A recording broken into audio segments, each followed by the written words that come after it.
Alright, what's up YouTube? Time for a night video. Night video with the old lady on the back.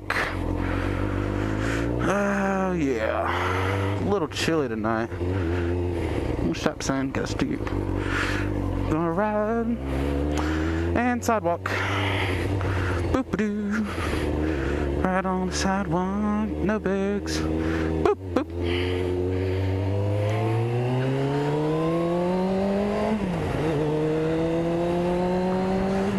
Just doing a night video to see if I can't get 2 videos in one day.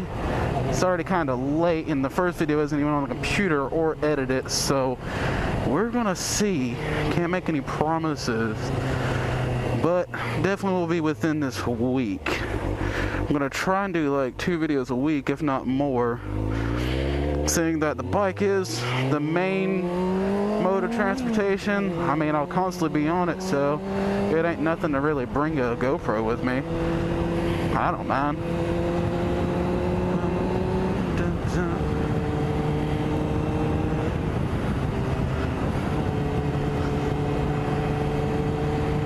Yeah, I don't want to be one of the people that you have to wait months upon months for new content. That's never fun. Oh my god, it is cold tonight. I know my girlfriend is on the back like, god dang it, why'd we have to bring this thing? It's like he has to bring it everywhere. Also, I don't know how well y'all can see. You probably can't see my lights. We got lights all on this bike. You probably see in my previous video with the walk around I did at Walmart dropping off the red box. Gotta add a few more.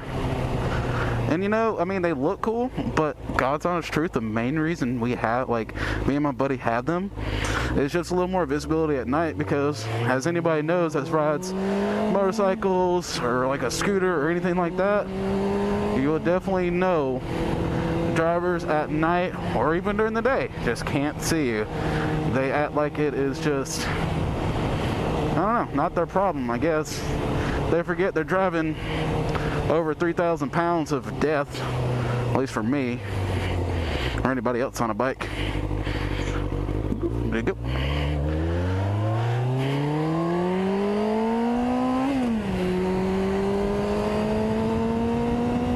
And I mean, that's the truth of it too. I don't know, I guess people are too wrapped up in their own affairs to be worried about if, you know, something happens to somebody else. But oh well, no need to dwell on it. Screw it. It is what it is. Oh, and back to the bike. This is my first bike. I got it about a year ago in September of 2014. So, going on a little over a year of owning it. You know, got it from my uncle for a really good price. He didn't have the time to mess with it. So, it sat for a couple years, but all in all, this thing has been solid. I've put a little over, it's a little over 8,000 miles on it, which is pretty good for 06, I like to think. But, I know I didn't do the traditional, like some people say, you gotta start on a 250 or start on scooters or stuff like that. It's like, honestly, for the price that this was going, and plus he needed help because he was trying to unload some stuff, I mean, it was okay to start on. And plus, you guys don't know it yet, but you'll find out, I can be an idiot. So, end up, we rebuilt the carbs. While rebuilding the carbs, we didn't realize the number 3 carburetor for the 3rd cylinder, it wasn't screwed in all the way, the secondary jet. So for several months my bike ran like just terrible. And I know you guys are gonna like, god, you screwed up a perfectly good machine. No, it ended up, that was like several thousand miles ago. But ended up what happened was I was running entirely too rich. Like my buddy on aforementioned ZX10 would ride behind me, and And yeah, he said every single time I got anywhere, he smelled like gas, because the exhaust note was just so strong of gas. It was running so rich, and it actually bogged the bike down. It wasn't running correctly, so end up it didn't have as much power as it was supposed to have. So I kind of gave myself a natural, like an actual limiter on this bike for the first little bit I got it, because I just thought the carbs were out of sync and I just needed to tune it, so I didn't really drive it much. And then my buddy told me, he's like, all right, you know, I'm tired of smelling like gas.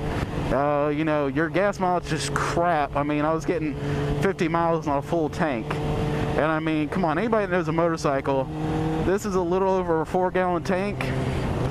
It's like a 4.7 gallon, I think. To be doing that within 50 miles, and I literally checked it. I drove about 50 miles out and it just completely drained my tank. You know, that's entirely too low, even for my bike. So he was like, you know, your carbs are out of balance, something's going on, we're gonna tune them. So I went to go tune them, and lo and behold, I look at that secondary jet and I see threads. I was like, what the hell?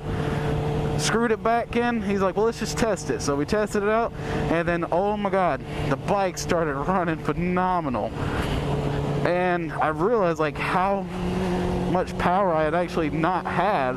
I mean, I wasn't like 250 standards. I still, on his old bike, he had two. He had a Suzuki Katana, and he had a Suzuki GSX 650F, which is a little, it's which I know that's the same code as a